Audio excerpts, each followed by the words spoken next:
He looked calm, but she saw his hands were trembling as he pulled off his black loafers and placed them in a bin. Something was off. She watched him shrug off his coat and start on his belt. Then, without warning, he turned, shoved aside the two passengers behind him, and grabbed Melissa around the neck. He pulled something out of his briefcase. It was a grenade. He waved it around, all the while backing away, pulling Melissa with him.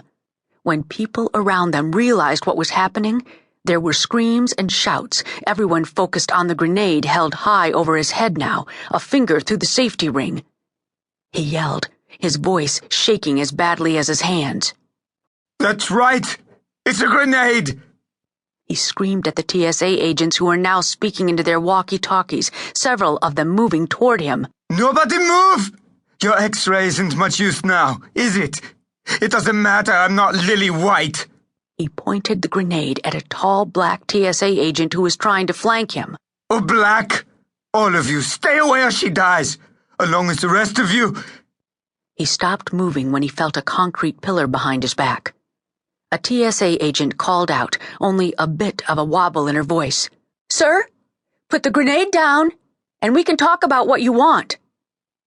He laughed. "Really? I know how you idiots operate. Even without this grenade, you'd probably have taken me to one of your little rooms and ordered me to strip down, treated me like a criminal. That's because you target men who look Middle Eastern. And that's profiling, and it's against the law." His voice was near a scream now.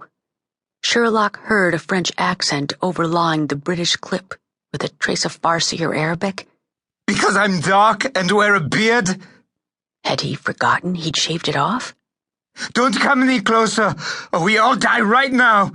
He tightened his hold around Melissa's neck. Her hands were pulling at his arm, her face turning blue. The TSA agents were slowly flanking him as he talked. Sherlock knew airport security would arrive at any second, all of them trained to deal with such a threat. But it didn't matter. They weren't here yet. She was on the spot, a few feet away from him, looking right into his eyes. His arm was still around Melissa's neck, his fingers still hooked around the grenade's ring. One pull, and a whole lot of people would die, herself included. Her heart kettle-drummed in her chest, the spit dried in her mouth.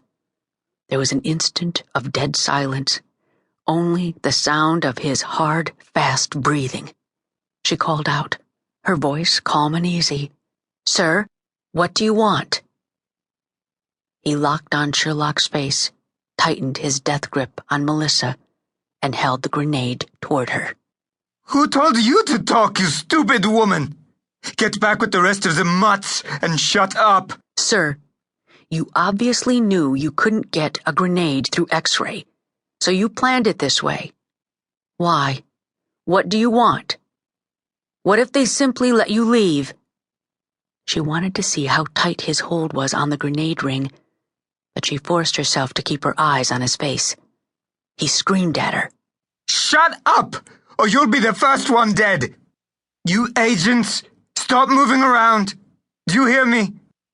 Any more of you take a step toward me, I'll toss the grenade right in front of you."